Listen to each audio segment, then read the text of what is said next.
Okay guys, I started shooting centerfire handguns about 5 years ago. And I'm not going to lie to you, when I started out it was horrible. I couldn't hit a target this size from probably even 15 yards.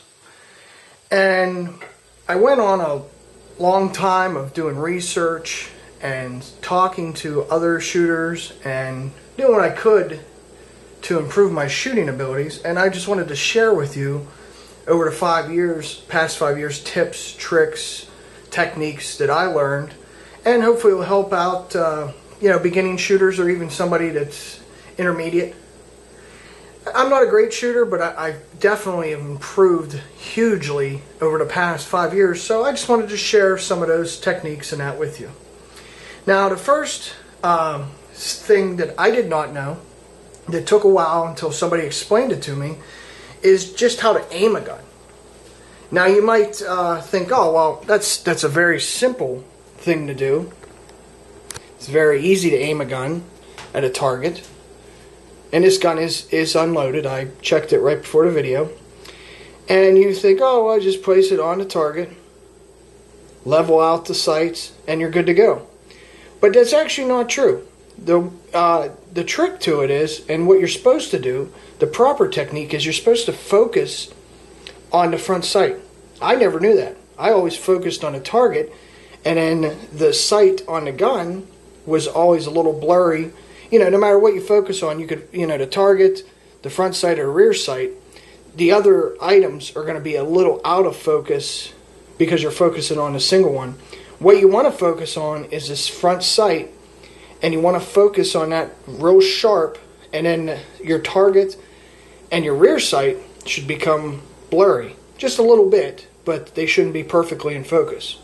And that's the correct way to use the sights. And obviously, you level them out and make sure that your front sight's perfectly centered and level. And the second part of shooting that I didn't know was how to hold a gun. Now, I just, from watching movies and stuff, and that's unfortunately when you're not, trained like in the military, that's kind of where you get your habits from, and that's not a good thing.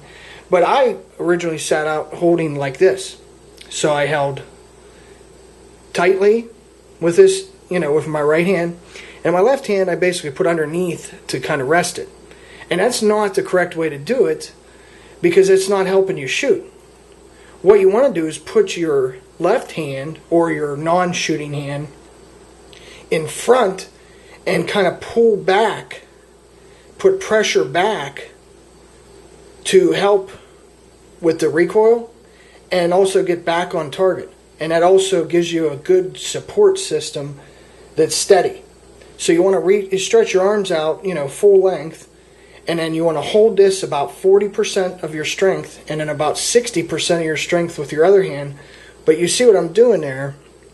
You want to you're pushing out with this hand, pushing out, and then pulling in with this hand. And it keeps a nice level, secure, sturdy grip. And then you always want to get in the habit of keeping your finger up here. Now when you grip, you want to grip high up as you can. Most modern guns have like a beaver tail. You want to grip up in there, and you want to be grip level. And like I said, you want to always keep your finger off the trigger. And generally where people will keep it is like that. You want to keep your finger straight like that. You don't have to, but that's generally what people do. So that's the second part of shooting. Now your stance, you want to use what comes natural. That's not as important. As long as your legs, your feet are shoulder length apart, and you're comfortable and you're standing relatively straight. But whatever, I find that has less effect on your shooting. As long as you're comfortable and you're sturdy and you're not moving at all. I don't think a lot of stances vary. But the next thing is breathing. Now if you're target shooting, defensive shooting is completely different. I'm just going to cover target shooting. Target shooting, generally what you want to do is you want to breathe in, and then as you breathe out, about halfway out, you want to hold your breath. Because when you breathe, you don't want to be breathing while you're shooting, because you'll even if you don't try to, you're going to move up and down as you breathe. So you want to take a deep breath in,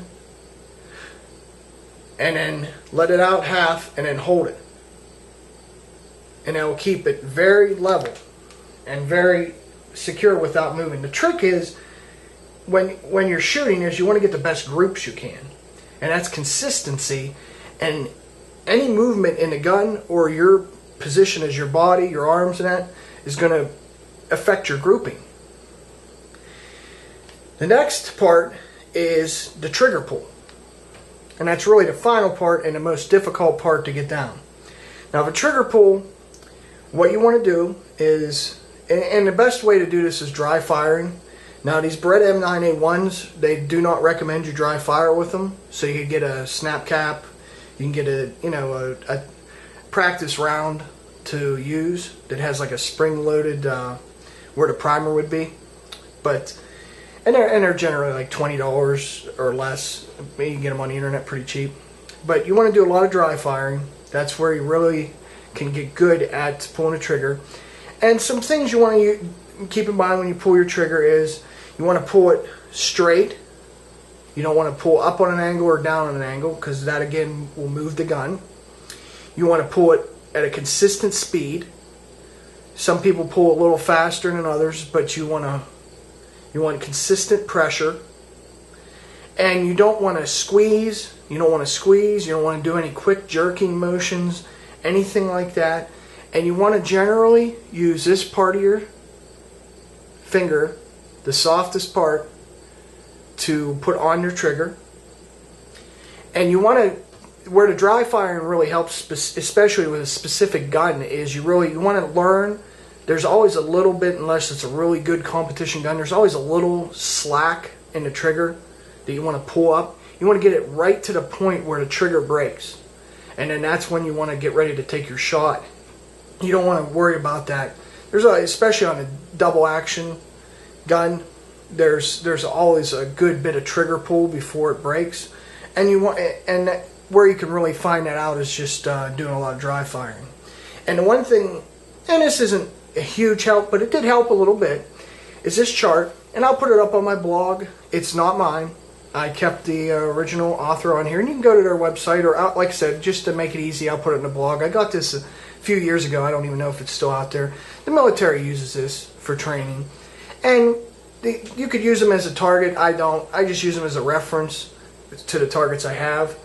And you can see these are just generalizations.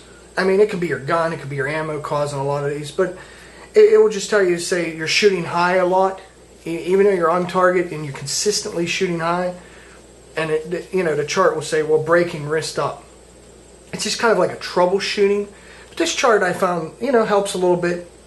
If you're constantly shooting, it's 7 o'clock or 5 o'clock or 3 o'clock, whatever, if it's just across guns, especially, because sometimes a gun may shoot, especially if it's not perfectly set up to a little to the right, to left, a little low or whatever. But if every gun you're shooting, you're consistently shooting, to the right or down or whatever, this can help. I definitely think it's a tool. It's not a end all, but it's definitely a good tool for beginning shooters, and it's helped me. It kind of gets you to keep things in mind, and these are all things you want to avoid. Also, it just gives you a list of things to avoid when you're pulling your trigger. So I hope this helped. Like I said, I'm no NRA trained, certified trainer or anything like that. But these, I just improved my shooting quite a bit, and I just wanted to share some of these tips and tricks to people who don't have access to a trainer or a course. And getting advice sometimes from just people at the range, sometimes is good advice, sometimes bad, and that. But these are all generally good techniques and tips that I learned over the years.